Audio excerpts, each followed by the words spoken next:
मोकामा में दुलालचंद यादव की हत्या कैसे हुई, इसको लेकर के पोस्टमार्टम रिपोर्ट अब सामने आ गई है। कल देर रात्रि ही अ, बाढ़ अनुमंडल में दुलालचंद यादव का पोस्टमार्टम हुआ और उसकी रिपोर्ट अब सामने आ गई है।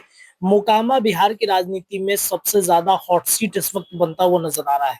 अब से ठीक 48 घंटे पहले मोकामा में दुलालचंद यादव की हत्या ने पूरे बिहार की राजनीति का रुख मोड़ दिया है।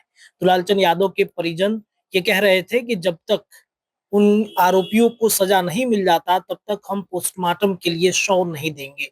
और अंततः कल प्रशासनिक महकमे की मदद से ये आश्वासन मिलने के बाद कि कार्रवाई होगी। और जो पूरा परिवार ये आरोप लगा रहा था कि अनंत सिंह के तरफ से हमला किया गया और दुलालचंद यादव की हत्या अनंत सिंह की तरफ से की गई, तो उन पर कार्रवाई करने हेतु एफआईआर किया गया। और इस एफआईआर के बाद अंततः दुलालचंद यादव के परिवार वालों ने शव का पोस्टमार्टम कराया और उसकी रिपोर्ट भी अब सामने आ गई है, जिसमें यह बताया जा रहा है कि दुलालचंद यादव की हत्या गोली लगने से नहीं हुई है। पोस्टमार्टम की एक रिपोर्ट जो आपके स्क्रीन पर इस वक्त चल रहा है, इस रिपोर्ट में आप देखिए किस तरीके से पूरा रिपोर्ट जो है वो लिखा गया है। बता दें आपको कि दुलालचंद यादव के सीने पर गाड़ी चढ़ी है और उनके सीने की हड्डी टूट गई, दोनों फेफड़े फट गए और यही उनकी मौत की वजह बनी। इस पोस्टमार्टम रिपोर्ट में पूरी तरीके से ये लिखा गया है।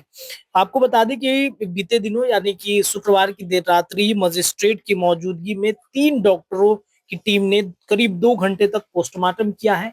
इस मामले में थाने में 3 एफआईआर दर्ज किए गए हैं। पहला केस भदौर थाने में दुलालचंद के पोते नीरज कुमार ने दर्ज कराया, दूसरा अनंत के समर्थक जितेंद्र कुमार ने और तीसरा केस पुलिस अपने बयान पर दर्ज की है।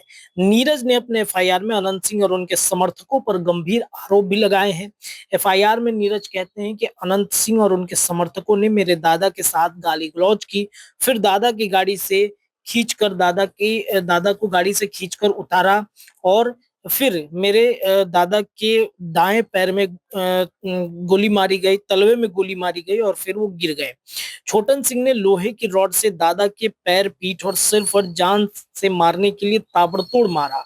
फिर थाने से 2-3 बार आगे पीछे करके फिर थार गाड़ी की वो चर्चा कर रहे हैं कि फिर थार से 2-3 बार आगे पीछे करके रौंदा, जिससे दादा कुचल दिए गए। दादा को हिलाकर देखा कि मरे हैं या नहीं और फिर वहां से भागने गया। अस्पताल ले जाने के दौरान दादा की मौत हो गई।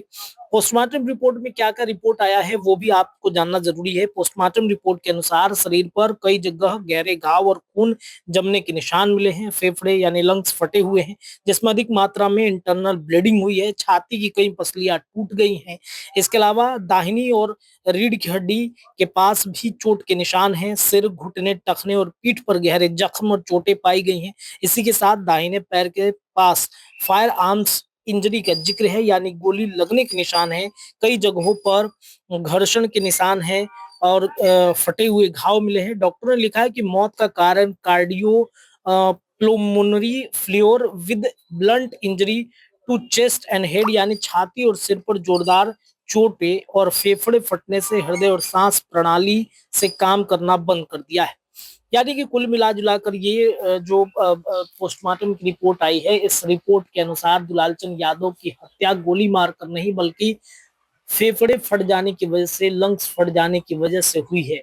पोस्टमार्टम रिपोर्ट आने के बाद से कहीं ना कहीं अनंत सिंह के ऊपर जो आरोप लग रहा है, उनके समर्थकों में एक थोड़ी सी राहत जरूर होगी। लेकिन इस चुनाव ने पूरे मोकामा और टाल जो क्षेत्र है, जिस क्षेत्र में हमेशा अनंत सिंह को वोट मिलते रहा है, उस क्षेत्र में काफी गहमा गहमी का माहौल इस वक्त भी देखने को मिल रहा है। कल शव की जब यात्रा निकली थी तब भी कई तस्वीरें सामने आई, जिसमें हमने ये देखा कि दोनों समर्थकों के बीच में, यानी कि अनंत सिंह और दुलालचंद यादव के समर्थकों के बीच में खूब झड़प भी हुआ। बीना देवी जो राष्ट्रीय जनता दल से उम्मीदवार हैं, सूरजभान सिंह की पत्नी है, उनके भी काफिले पर हमले कराए गए। कुल मिलाजुला कर यही है कि पूरा माहौल इस वक्त बिहार का राजनीति का गर्म हो चुका है। अनंत सिंह से जुड़ी और मोकामा से जुड़ी हत्याकांड पर लगातार मैं पटना से रिपोर्ट आपको देते रहूंगा। फिलहाल के लिए इतना ही। बहुत बहुत शुक्रिया।